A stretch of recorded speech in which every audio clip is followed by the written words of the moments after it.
Hello guys, അൽഹംദുലില്ലാ finally ഇന്ന് നമ്മൾ ഉംറക്ക് വേണ്ടിയിട്ട് പോവാട്ടാ. റൂമിൽ നിന്ന് നേരെ ട്രാവൽസിൽ എത്തിയിട്ട് ട്രാവൽസിൽ നിന്ന് നമ്മൾ ബസ്സിലാട്ടാ മക്കേക്ക് പോണേ. അങ്ങനെ ട്രാവൽസിലോട് ഇറങ്ങിയിട്ട് പോകാനുള്ള കാര്യങ്ങളൊക്കെ സെറ്റ് ആക്കിയിട്ട് ബസ് കയറിയിട്ട് നമ്മൾ സീറ്റ് ഉറപ്പിച്ചിട്ടുണ്ടാവും. മൂപ്പരാണ് നമ്മളെ അമീർ ഇബ്രാഹിം ഫൈസി. കാസർഗോഡാണ് മൂപ്പരെ വീട്. മലയാളികളുടെ ട്രാവൽസ് ആയതുകൊണ്ട് തന്നെ ഫുള്ള് മലയാളികൾ ചെയ്യുന്നിട്ടാ നമ്മളെ ബസ്സിലുണ്ടായിരുന്നു. അങ്ങനെ ബസ് എടുത്ത് പോകുമ്പോൾ നമുക്ക് ഇതുപോലുള്ള കാഴ്ചകളും ഒട്ടകങ്ങളൊക്കെ കണ്ട് ഇങ്ങനെ പോകാം. അതിൻ്റെ അടുത്ത് നിസ്കരിക്കാൻ വേണ്ടിയിട്ട് ഒരു സ്ഥലത്ത് നിർത്തിയിട്ട് നിസ്കരിച്ചിട്ട് നമ്മൾ വീണ്ടും യാത്ര തുടങ്ങി. അങ്ങനെ നോമ്പറക്കാൻ ടൈം ഇപ്പോൾ മൂപ്പരെല്ലാവർക്കും നോമ്പറക്കാനുള്ള സാധനങ്ങൾ കൊടുക്കാൻ തുടങ്ങി. നല്ലൊരു മനുഷ്യൻ. ഈത്തപ്പഴം, ഫ്രൂട്ട്സും പൊരിക്കടിയും ജ്യൂസും എല്ലാം ആയിട്ട് ഉണ്ടായിരുന്നു. ഈ ഒരു കാഴ്ച കണ്ടപ്പോൾ നബി സല്ലല്ലാഹു അലൈഹി വസല്ലം തങ്ങൾ ചന്ദ്രൻ പിളർത്തിയാട്ടെ എനിക്ക് ഓർമ്മ വന്നേ. അങ്ങനെ ബാങ്ക് കൊടുത്തിട്ട് നോമ്പ് പറഞ്ഞു. അപ്പൊ അതിന് ഏകദേശം നമ്മൾ റിയാദിൽ എത്തിയിട്ടുണ്ടാവും. ഇവിടേക്കാണ് നമ്മളെ കാക്ക വരുന്നത്. ഇവിടുന്ന് ഇനി ഓനെ പിക്ക് ചെയ്യണം. അങ്ങനെ ഓനെടുത്ത് അത് കഴിഞ്ഞിട്ട് ഫുഡ് കഴിക്കാൻ വേണ്ടിയിട്ട് ഒരു സ്ഥലത്ത് നിർത്തി. ഫുഡ് നമുക്ക് ബലവാക്കണ്ടായി. നല്ല അടിപൊളി ബിരിയാണി ചെയ്യുന്നുണ്ടാവും. അങ്ങനെ ഫുഡ് കഴിക്കലൊക്കെ കഴിഞ്ഞിട്ട് നമ്മൾ പിന്നെ യാത്ര തുടങ്ങി. ഇടയ്ക്ക് ഫ്രഷ് ആവാൻ വേണ്ടി നിർത്തിയപ്പോൾ ഒരു ചായയും കുടിച്ചിട്ട് നമ്മൾ പെൽച്ചക്ക് ഫുഡ് കഴിക്കാൻ വേണ്ടിയിട്ട് നേരെ വിട്ടു. നമ്മൾ വരുമ്പോൾ പെരേന്ന് ഫുഡ് കൊടുത്തുകൊണ്ട് തന്നെ നമ്മൾ അതേ നിന്നിട്ടാ തിന്നിട്ടുണ്ടായിന്. അങ്ങനെ ഫുഡൊക്കെ കഴിക്കൽ കഴിഞ്ഞിട്ട് ഇഹ്റാൻ കെട്ടാൻ വേണ്ടിയിട്ട് നമ്മൾ നേരെ നമ്മളെ മീക്കാത്ത് കണ്ടു. ഇതാണ് നമ്മളെ മീക്കാത്ത്, കർണൂൽ മനാസിൽ. നമ്മൾ കുറച്ച് നേരത്തെ എത്തിയോണ്ട് തന്നെ വലിയ തിരക്കൊന്നും ഉണ്ടായിട്ടില്ല കേട്ടോ. അങ്ങനെ മീക്കാത്തിലെത്തി കുളിയൊക്കെ കഴിഞ്ഞിട്ട് ഇഹ്റാമിന്റെ വസ്ത്രമൊക്കെ കെട്ടിയിട്ട് രണ്ടരക്കത്ത് സുന്നത്തും സുബിയൊക്കെ നിസ്കരിച്ചിട്ട് നമ്മൾ പുറത്തിറങ്ങി. അങ്ങനെ നമ്മൾ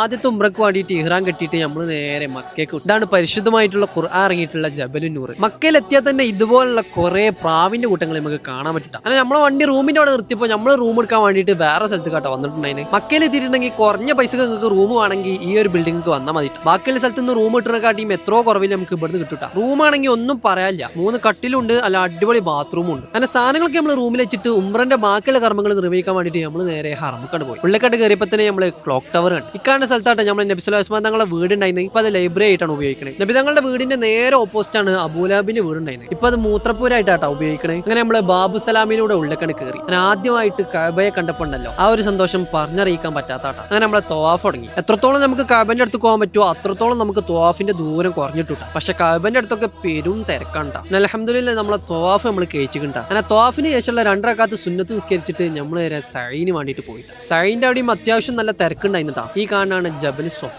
സൊഫയെന്നാണ് നമ്മളെ സഈ തുടങ്ങിയ. സൊഫയിൽ നിന്ന് തുടങ്ങിയിട്ട് മറുവയിൽ എത്തിയിട്ടുണ്ടെങ്കിൽ ഒരു സഈ പൂർത്തിയാവും. പിന്നെ മറുവയിൽ നിന്ന് സൊഫയിൽ എത്തുമ്പോൾ 2 സഈ. അങ്ങനെ 7 സഈ നമ്മൾ ചെയ്ത് തീർത്തിട്ടാ. സഈന്റെ സമയത്ത് നമുക്ക് സംസം കുടിക്കാനുള്ള പൈപ്പുകൾ ഇവിടെ നമുക്ക് കാണാൻ പറ്റൂട്ടാ. നമുക്ക് നോമ്പായതുകൊണ്ട് തന്നെ നമ്മൾ കുടിച്ചിട്ടുണ്ടായിരുന്നില്ല കേട്ടോ. സൊഫയിൽ നമുക്ക് നിൽക്കാൻ പറ്റൂലെങ്കിലും മറവേല് നമുക്ക് നിൽക്കാനും ഇരിക്കാനുള്ള സൗകര്യമൊക്കെ ഉണ്ട് കേട്ടോ. അങ്ങനെ അൽഹംദുലില്ലാഹ് സഈ കഴിഞ്ഞിട്ട് അൽമുറാദ് ഗേറ്റ് കൂടെ നമ്മൾ പുറത്തിറങ്ങിയിട്ടാ. ഇനി തലേന്ന് മുടിയും കൂടി കളഞ്ഞിട്ടുണ്ടെങ്കിൽ നമ്മൾ ഉംറ പൂർത്തിയാവും. പുറത്തിറങ്ങിയിട്ടുണ്ടെങ്കിൽ ഫ്രീ ആയിട്ട് മുടി കളയുന്ന ചെറിയ ചെറിയ കടകൾ നമുക്ക് കാണാം. അതിന് വേണ്ടിയിട്ട് നീണ്ട വരിയാണ്. നമ്മളേതായാലും മൊട്ടടിക്കാൻ വേണ്ടിയിട്ട് വിചാരിച്ചിട്ടുണ്ടായിരുന്നില്ല കേട്ടോ. അതുകൊണ്ട് തന്നെ തലമന്ന് 3 മുടി എടുത്തിട്ട് ഉംറ നമ്മൾ പൂർത്തീകരിച്ചിട്ടുണ്ടാ. അതുകൊണ്ടൊന്നും കൂടി പുറത്തിറങ്ങിയിട്ട് നമ്മളെ കാക്കും വാപ്പിയും മൊട്ടടിച്ചിട്ടുണ്ടാ. അങ്ങനെ റാഹത്തായിട്ട് തന്നെ നമ്മളെ ഉംറ കഴിഞ്ഞിട്ടാ. രണ്ടാമത്തെ ഉംറ ചെയ്യാൻ വേണ്ടിയിട്ട് നമ്മൾ പോകുന്നുണ്ട്. അതിന്റെ വിശേഷങ്ങളും ഇതിന്റെ കാര്യങ്ങളൊക്കെ എങ്ങനെയാന്നുള്ളത് അടുത്ത വീഡിയോയിൽ നമ്മൾ പറയട്ടെ. അപ്പൊ വീഡിയോ ഇഷ്ടപ്പെട്ടിട്ടുണ്ടെങ്കിൽ ഫോളോ ചെയ്യാൻ മറക്കില്ല. ബൈ.